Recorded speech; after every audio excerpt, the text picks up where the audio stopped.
So I'm Rebecca Coles. I'm one of the Montane athletes and I'm a climber. Been climbing, well, probably about 20 years now. And yeah, since kind of the end of school and then more into university, and then continued as a hobby, then as a profession, becoming a mountaineering and climbing instructor. And now, on my work is all climbing, and then on my days off I go climbing. I enjoy kind of a broad spectrum of climbing, from rock climbing through to Scottish winter climbing, through to alpinism, and then high altitude mountaineering as well. Occasionally you do have experiences that are scary.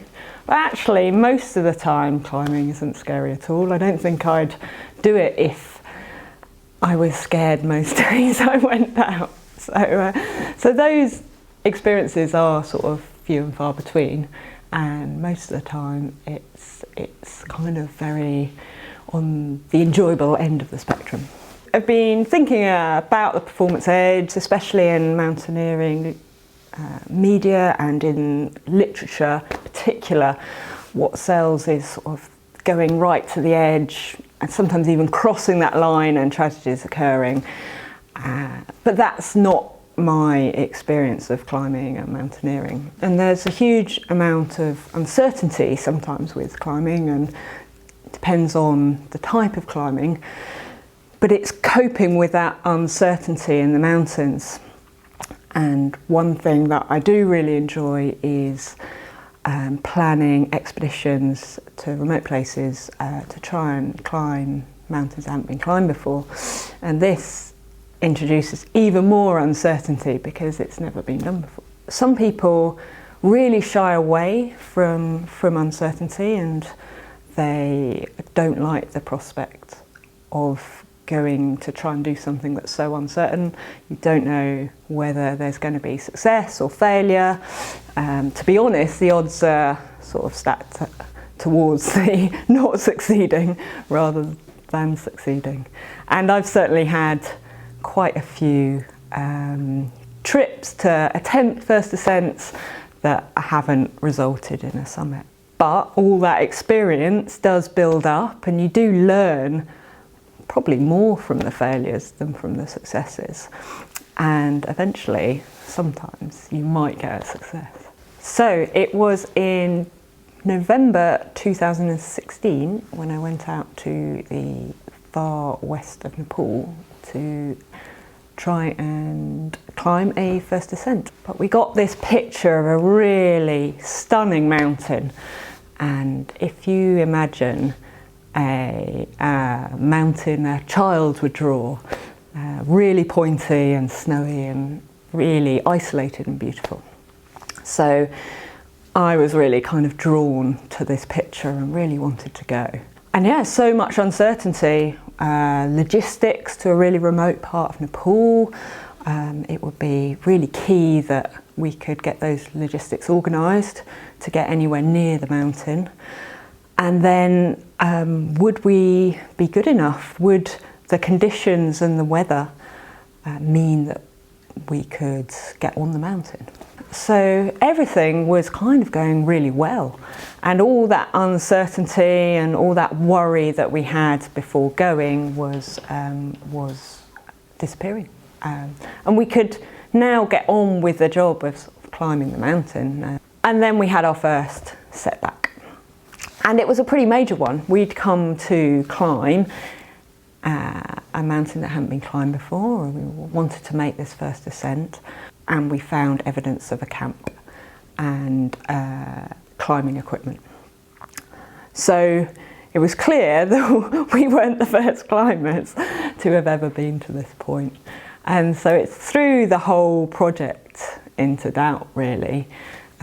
Someone that we didn't know about had potentially climbed this mountain. They'd certainly looked like they'd had a go at it. But then you have to remind yourself you're in an incredible part of the world. It's an incredible privilege to be there. The weather was good, the mountain looked stunning. You know, you just have to recalibrate and say, well, we're still going to go and climb it.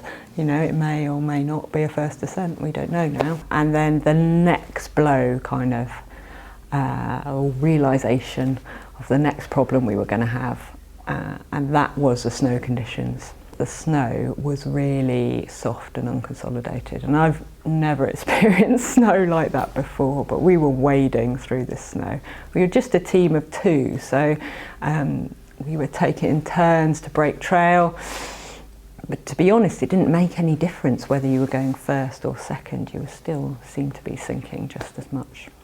We had to descend because we had a forecast of some high winds coming through.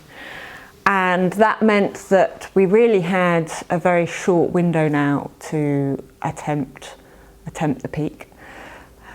So as soon as the weather cleared through, we headed back up and started up a route that we were unsure whether it would go. And we had hours and hours of wading through this snow.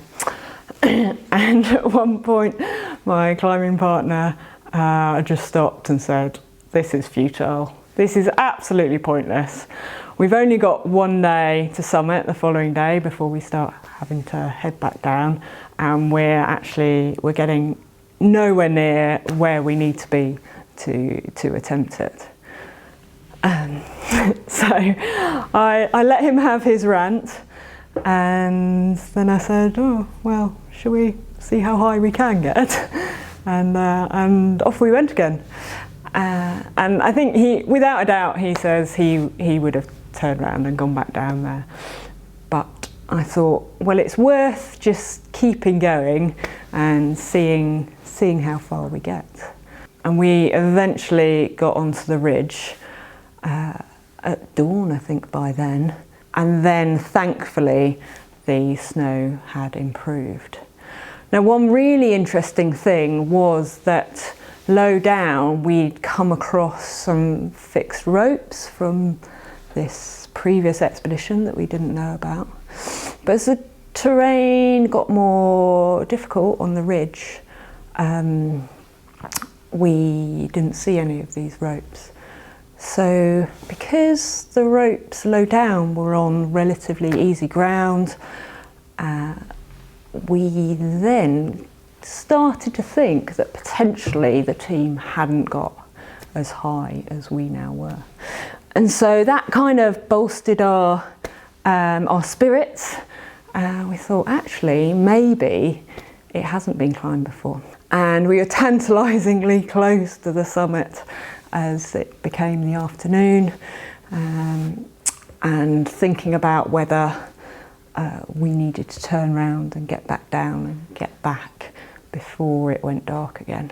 It was brilliant to be up there, but I think what struck me more than anything else on this summit, that actually no one has seen this view with their own eyes from that exact spot before. And I thought, actually, that's quite special.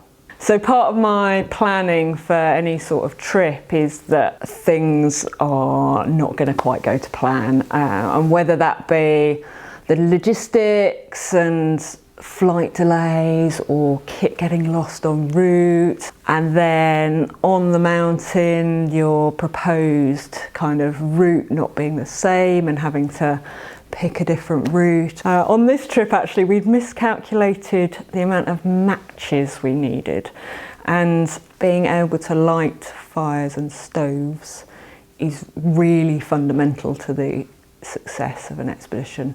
And I've known trips to completely fail because they've bought dodgy lighters in country and all the lighters have failed. So we were a bit short of matches, and we had a few other.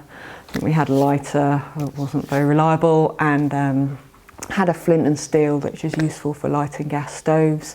So yeah, we had to kind of really watch that and ration the matches. But that could have meant the end of the trip for us. Sometimes when you actually get on the mountain, you feel like more things are in your control and it's a bit easier. Sometimes the key to success is not actually sticking to the plan, is changing the plan and being adaptable and flexible and reacting to the circumstances rather than sticking to what you planned beforehand, no matter what. So I think it's really important to choose when you're going to push yourself. So for example, actually when I'm climbing in remote places like in the Himalayas, I actually choose to stay within my technical climbing comfort zone because the consequences of things going wrong in such remote places are so serious. And then when I say go to the Alps, then that's the time where I can push my kind of technical ability climbing wise.